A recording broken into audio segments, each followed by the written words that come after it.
as a matter of fact. Well, before we actually sat around here and it was like we said, like 13, 14 women. Yeah. And we had a round table discussion on some things. And the discussion that we touched on was like Gayle King, right? Mm-hmm. Gayle King and the situation, the Snoop Dogg situation, the Kobe Bryant situation. Kobe Bryant, 40 pound, 50 pound. Kobe Bryant. Krispy Kreme donut. And to my surprise, the women were letting Gayle have it. Mm-hmm. The women were having Gayle have it. Once again, this is one of them things where you go on Twitter and you see a lot of women, you know, on some, you can't say certain things to Gayle because, you know, she's a black woman, she's up of age. And they're just like, you know, black men, they're turning the whole narrative again from black women to black versus black men. And that's kind of like some of the conversations I hate having. I mean, but Snoop Dogg is a black man of age. Right? That's a fact. Snoop Dogg ain't no young boy. That's a fact. Snoop Dogg is. I think certain people get certain passes that say certain things about certain people. Like Tyler Perry could curse Oprah out. Like, that could happen. Yeah. Michael B. Jordan can't curse Oprah out. Like, you know what I'm saying? Yeah. Like, it's just it's levels to this shit. It can't happen. I personally, I don't put too much stock in the whole death threat thing on social media. Yeah, me either. Anybody that threatens somebody on social media or close to it, they're just talking shit. Right, they just talking. Nothing happens. So when people started saying, "Oh man, Gayle King, they threatened her," it didn't do nothing to me because I'm like, oh. Welcome to you. You've got people's attention. Right. You understand what I'm saying? Like people know who you are now. When people know who you are, you're going to get death threats. It comes with it. You know, we've been dumb jocks, idiots. Like the podcast brothers have been dumb jocks and idiots for 4 years. You understand what I'm saying? When you put yourself in front of the people, got 4 more years to go. when you put yourself in front of the people, you're going to get scrutinized, and people aren't going to like a lot of the things that you say. You're going to have some that do like it. But turns out, you know, Gayle King has been like the understudy of Oprah for so long. So Oprah has been taking a lot of the bullets when it comes to her handling of Michael Jackson and Bill Russell and hip hop and things of that nature. What she do to Bill Russell? Not Bill Russell. Goddamn, Russell Simmons. My bad. Oh, I was about to say, hold up now. Russell Simmons.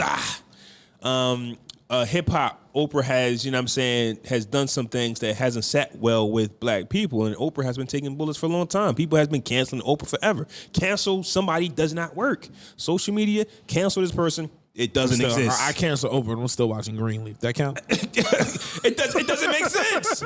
Because guess what? Somebody like Oprah can put her name on a movie you like and not even know she financed it. Right. You can't cancel nobody. They be like, oh, I want to cancel Terry Crews. But guess what came on? Brooklyn Nine-Nine. I want to watch that shit. What the hell is that? It's a cop show. It's a funny show on Fox. Oh, and I assume Terry Crews is in it? But it's a funny show. Okay, no, I'm just saying by your use of the explanation. Terry Crews is in it. All right, I've never heard of it. How you going to cancel somebody when, in reality, they're probably got their hands in something that you don't even know that they got their hands in. Yeah, that's you understand what I'm saying? What else? So yeah, Oprah has been taking a lot of the she's been taking the brunt of the force of the backlash in regards to, you know, being outspoken in regards to unfortunate situations that involve primarily black men. So now Gayle King is getting it, and it's shocking to her. It's surprising to her. So Oprah then goes on this other talk show. I don't recall what it was. Oprah and she tells the people that Gayle King isn't doing well. She's receiving death threats, and the waterworks starts pouring down, right? And I'm not buying it. Oprah, she says Gayle King has to walk around with security. I think we know. And with CBS, first off, CBS in the morning, right? We don't watch that. No. That's number one. Number two, nobody knew Lisa Leslie was going on that show. If the CBS network didn't chop up that scene and put it out there, we wouldn't know nothing. We wouldn't know nothing about it. No. I don't think we even know if the full interview dropped, and I don't think we even want to watch it. That's not what that's not our go-to. So yes, CBS is dead wrong for Gayle ain't chopped that scene up. Right. I'm not trying to call Gayle slow or nothing, but I know she ain't on her iPhone chopping up videos and uploading them to Twitter. And not that she ain't doing that. Not that particular clip off top to introduce the interview. Her questioning was horrific. Yeah, horrendous. because she was on some, like Lisa was trying to take up for Kobe, and she just was like, well, you wouldn't have seen it though, Lisa. You wouldn't have seen it. Right. And you're like, yo, I think that's the part that pissed people off the most, because after she asked the question, Lisa gave her answer, but Gayle was kind of still like, nah, come on now, Lisa, you know that shit. You know you would have seen That's basically what she's saying. You know what I'm saying? In ghetto terms. You know you wouldn't have seen that shit, but my you nigga. know. Yeah. Right. So for the first time in Gayle King's career, probably not. Because if you remember last year, and I think we talked about this as well, yesterday she did the R. Kelly joint. Right. And boy, oh boy, were they like, get him, Auntie Gayle. Get him, Auntie Gayle. Right. On social media, once again, we play off our emotions. When somebody is talking the talk that we want them to talk, get R. Kelly. We don't, no mercy for him, rip him apart. We love you. When it's a superstar we like, you need to take it easy. Right, and not only that. That's the unwritten code that you need to know. And not only that, it's the way in which he happened and how recent that it still is. Yeah. It's just the untimely amount. It's just an untimely question. You know what I'm saying? It's like, what does that have to do with why people are sad or hurt or bringing up memories of him being at the top of his game? He passed away with his daughter in a helicopter crash. Like he didn't fucking pass away in a getaway car that flew off a bridge after robbing a bank. Like, you know what I'm saying? You don't. There's no reason to ask these types of questions per this scenario. It's a tragic situation. Why are you bringing up dirt on this man at this point in time? And it makes you feel like unwritten rules need to now be written. How many times have we said when a person passes, okay, it's a wrap, it's done. If you didn't catch him or get him or bury him enough when he was here, because let's be honest, the Colorado incident happened over 10 years ago. Colorado incident? Colorado was. Oh, yeah, okay. It was 03. 03 happened so long ago, right? And when it was over, it was kind of over. It never really was brought up. So it's not like, and that's not saying that the public, the women, and anybody else never had a problem or didn't look at him as the R word. You understand what I'm saying? You know what it's just it wasn't being talked about. You know what I remember from that? What? I remember him going to court, and on the same days that he was going to court in Colorado, when the Lakers had a game that night, he was dropping like 45. Yeah, I remember that. That's what I remember. I remember now. You're refreshing my memory. Yeah, that's what I remember. He averaged like 47 that week. He was going back and forth to court with Colorado, however long that shit lasts. But I say that to say it got swept under the rug. Whoever she is obviously ain't making no complaints because nobody heard shit from her. You know, TMZ will break some shit. Doom, doom, doom, doom. 2003, Kobe Bryant accuser says that. You know what I'm saying? Like, it's been nobody on no side of the equation has brought this situation up. But the media says that you have to question it as a part of his legacy. Why? We're talking about basketball. We're talking about basketball, my nigga.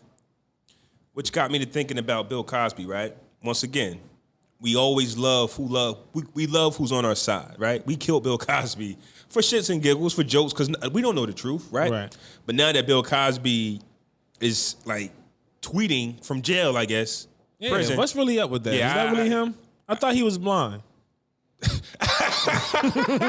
I was confused. I was like, wait, I thought this nigga was blind, man. I'm confused as fuck. You know what? When it comes to celebrity, you don't know who's really tweeting. We don't know that. So we're just gonna say it's Bill Cosby for now. All right. But when he comes out and he starts talking that talk that the people want to hear, now it's free Bill Cosby. Let's go, Bill Cosby. So I'm just disappointed in how even me, social media, and I've said this before, we play off our emotions. We know whoever released that clip knew it was going to get the people riled up. Right. That's a fact. Right. You debate, like, fan, don't debate me on that. That clip was a setup. The cameraman was bribed to get that up. And we fell for it. Yeah. You understand what I'm saying?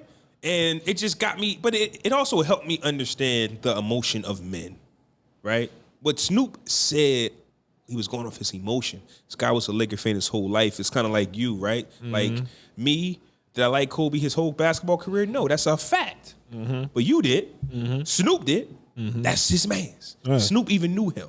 Right. So when you go at somebody's man's, Right. their emotional response might not be the smartest one. You understand what I'm saying? Right. But as a man, it just showed me that just sometimes And also, it's hard. And also, I think you have to take into account who people are. This is Snoop Dogg. What the fuck did we expect him to say? This is what he's been doing. This is who he is. Now, if The Rock would have came out and said, all right, you funky dog head bitch, Gayle, I'm like, oh shit, like this nigga wildin'. That's you like know so the Rock boys do though. Like, funky dog head bitch. Let me tell you something, some bitch. But no, I think The Rock is professional in every sense of presenting himself to the world. So I don't think he would. If he did have an issue with what Gayle said, he probably would have said it in private. He probably wouldn't did no Instagram video like that or whatever. But Snoop Dogg, come on, man, we talk about it. He's still cripping, bro. Like every year, Snoop Dogg takes an IG video and goes with that cap on his head. He just woke up. He just woke up. The thing about the video that cracked me up was he started off extremely polite, right? I thought he was going to get, just express his disappointment. Like, he was like, ain't you friends with Oprah? Why y'all attacking us? Like, he seemed it so sincere and like why? And he was like, I want to call him one. Can I call him one? Funky dog head bitch. Don't you ever disrespect my motherfucker homeboy's name. Or we gonna come get you on the set, bitch. He cursed Gayle. But hey, the funny thing is though, nobody's coming to get you, Gayle. Nobody's coming to get you. Nobody's coming to get you, Gayle. And I think it's shocking to her because, like I was talking about like 10 minutes ago, you're now stepping out of Oprah's shadow. Oprah's used to this. This is Oprah's lane. Oprah know when she come out and she talk about certain rappers, athletes, or whatever. Bill Cosby got it. You feel what I'm saying? Right. Like Bill Cosby shitted on everybody. That's why Eddie Murphy just did that Saturday Night Live shitting on it. You feel what I'm saying? Like they come out and they shit on the people. And there's some backlash because people love the people that they're talking about. Right now, we talked about this last week. We talked about this the week before. Kobe Bryant, this might be the most tragic death of an NBA superstar or player of all time. Because everybody that we might follow on social media is bigger than our following. What's it called? But everybody bad too. Who? I can't remember his name. His girlfriend set him up. Remember? Who? He played for the Grizzlies. His girlfriend set him up. He got shot up like 7 times. True, but what I'm saying to you is he's a Laker, right? And what I'm telling you is he's a global star. I made this comparison last week. Karl Anthony Towns, nice, right? He nice. Okay, yeah. But nobody talks about him, right? Kobe Bryant was talked about every day of his 20-year career. Yeah, because the Lakers are so big, they're so loved and hated. Right. So you had an opinion about Kobe Bryant every day. Not everyone has an opinion on Karl Anthony Towns. Yeah, that's Not true. everybody has an opinion on Wiggins. Right. Not everybody has an opinion on Devin Booker. Right. Yeah. No, nobody don't even know who he is probably. Right. He dropped 70 something. Who? Right. Feel what I'm saying? But if they played for the Lakers, they would know how much if he wasn't producing. Even it goes either way. That's how powerful you the Lakers get recognized for producing, and you get your recognition for not producing. Yeah, they know who you are. Right. Yeah. You feel what I'm saying? So that's how that works. So when I say Kobe Bryant death is huge, it's an understatement because what I was getting at is our social media is bigger than our Twitter following, but everybody we follow is associated with basketball some way. Yep. So that's why I said it's bigger. For me, the impact of what I'm seeing. I wasn't on Twitter, I don't think, when Mike passed, but I was on Twitter when Prince died. I don't know if I follow all of Prince's fans. You understand what I'm saying? Right. So when Prince died, my timeline wasn't as flooded as Kobe's. Right. As with this Kobe situation. So everybody knows Kobe Bryant. Right. So for me, it's more impactful. This is the most impactful death of my generation, I think, even bigger than Mike. And that might be because Kobe's international too, though. That might be a good point, actually, because a lot of us, like, we came up with Mike, but Mike was already popping before we was even who we were. Yeah. You know what I'm saying? Mike was doing this shit since he was like 7. Yeah. So by the time we was born, he was well into the star that he already was. But even with you saying that, with us coming up, we saw Kobe from day one. Like, from day one of that 20 years, we saw him go from that kid that nobody was sure of to being that super ultra confident superstar. And I was real messed up when Mike passed, but the people that I thought would be messed up, like the older people, they just was like, shit happens. Like they really didn't care. Right. You feel what I'm saying? Right. But I think all of us was affected especially because it was a kid involved, kids involved. Right. So when you say something, And especially because you just saw him at a couple of games courtside with his daughter. Yeah. And that his name was all on SportsCenter that entire week due to LeBron about to pass him on the all-time scorers list. And his last tweet was to LeBron right after that game, after LeBron. Isn't that spooky, like, though? that shit was crazy. Like, he was active. Like, because the way they compare Mike, Kobe, and LeBron, and for his last tweet to be to be graduating LeBron James, keep pushing the game forward. how are we still having that conversation about people and their legacies and who's better than who? You just gotta Obviously, appreciate them while they here. Those man. three are three different animals, man. Right. And let LeBron be LeBron. Right. Let LeBron do his thing. But Gayle came back to you. This is new territory for you. You tried something. You tried. Because even if, matter of fact, the young lady that we talked about yesterday where she said she had the whipped cream for me, she's an older lady. She has grandchildren. She was 50-something, I think. She said she was 51. And she said when Gayle got the script of the questions to ask, She should have known she should have morally known not to ask those questions. And once again, we had a round table here of women who didn't agree with Gayle Kim's Gayle Kim said. Why you King keep said. calling her that? I don't know, man. Gayle King. I keep calling her Kim Gayle King. Gayle King. These women did not agree with how she went about it and the repercussions she got for it. They was kind of like numb to it too. And once again, this was all black women. So there's going to be some people who say, hey, she's a black woman, you don't talk to her like that. And you got some people that say, listen, you knew. You played on the emotions of black people. And so you're going to get what you're going to get. It's just threats. Nobody's going to do nothing to you. Nobody. You was better off talking to somebody that didn't like him or wasn't friends with him to try to get the reaction you wanted. Why would you try to drag Lisa Leslie into that fucking bullshit? Probably like the women. You know what I mean? The black but that women. was still her friend, though. Women stand up. You know But what I'm it's, I saying? don't know, but. Her friend. And CBS, y'all wrong for that? Gayle King. I'm not mad at CBS, but they did their job. She would have got away with it if it wasn't for that nosy They network. probably would have dropped the whole interview with no problem. We wouldn't have seen it. Nobody watches CBS in the morning. I'm just saying nobody watches CBS, but you would have watched YouTube to see the bullshit she said to understand what's going on. The only other video I watched with her in it was R. Kelly. And that's because R. Kelly was in. Right, that's what I'm saying though. But if you would have heard about the controversy about this conversation and the whole interview dropped instead of just the clip, you would have went to YouTube to watch it to see what the fuck she said. You wouldn't have watched it on the network. Yeah, depends on what they name it. But if you name it Gayle King interviews Lisa Leslie and they talk about basketball amongst other things. No. I mean, if that was included, the bit about Kobe, but it wasn't just the clip that they dropped. It was the whole video. Niggas would have watched it.